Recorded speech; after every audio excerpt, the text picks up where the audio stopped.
आखिरकार राज्यसभा में कई घंटे तक हुई चर्चा के बाद वक्फ संशोधन बिल पास हो गया।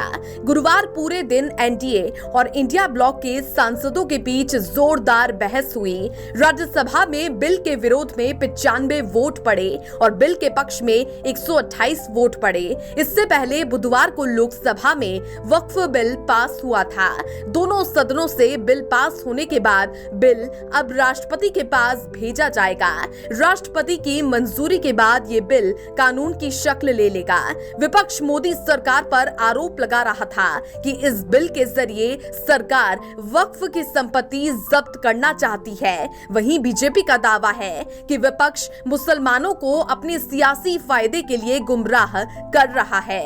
वक्फ बिल पर भाजपा सरकार ने किस तरह पार की 2 दिन में दोहरी बाधा। देखिए महानगर टाइम्स की ये स्पेशल रिपोर्ट।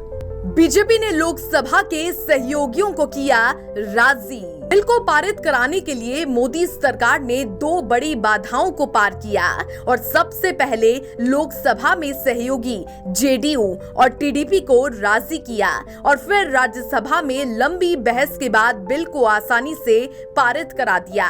दरअसल विपक्ष को लगता था कि अब की बार अपने दम पर बहुमत से लोकसभा में दूर बीजेपी ये बिल पारित नहीं कर पाएगी। सरकार ने सबसे पहले 8 अगस्त 2024 को वक्फ संशोधन बिल संसद में पेश करके सहयोगी दलों को मनाया। इसके बाद इसे जेपीसी में भेजा गया। संसदीय समिति ने वक्फ बिल में नए बदलावों पर अपनी रिपोर्ट को 29 जनवरी को मंजूरी दी थी। इस रिपोर्ट के पक्ष में 15 और विरोध में 14 वोट पड़े थे। इसके बाद जब बिल लोकसभा में आया तो नतीजा ये रहा कि वोटिंग के दौरान 520 सांसदों ने भाग लिया।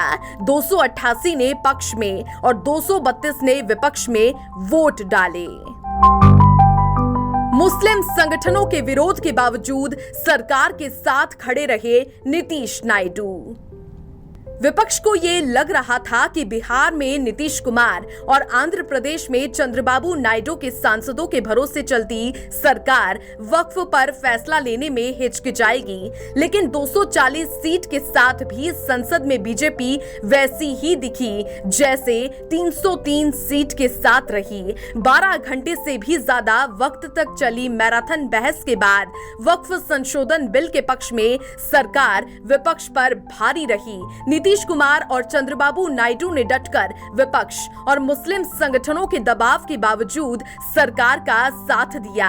कांग्रेस की धर्मनिरपेक्षता की दलील तक को नीतीश कुमार की पार्टी ने खारिज किया।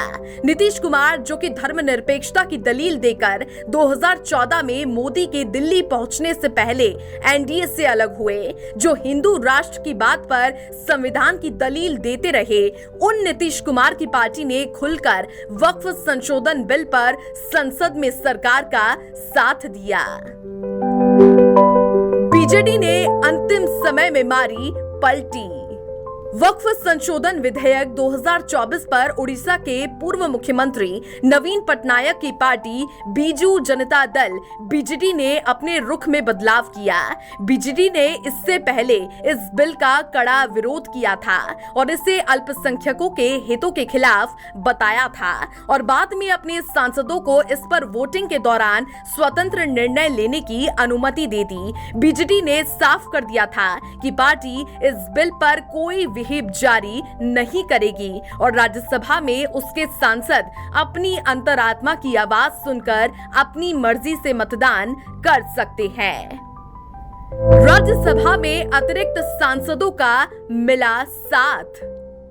राज्यसभा में इस समय 236 सांसद हैं, जिस वजह से यहां बहुमत के लिए 119 सांसदों के समर्थन की जरूरत थी। राज्यसभा में बीजेपी के 98 सांसद हैं। गठबंधन के लिहाज से देखें तो एनडीए के सदस्यों की संख्या 118 के करीब थी। 6 मनोनीत सदस्यों को भी जोड़ लें, जो आमतौर पर सरकार के पक्ष में ही मतदान करते हैं, तो नंबर गेम में एनडीए 124 तक पहुंचता था। लेकिन कांग्रेस 27 को मिलाकर इंडिया ब्लॉक के दलों के 88 सदस्य राज्यसभा में मौजूद रहे।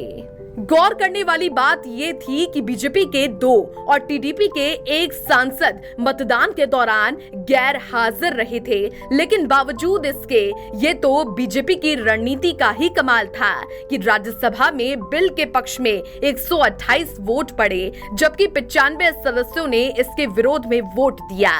ब्यूरो रिपोर्ट, महानगर टाइम्स।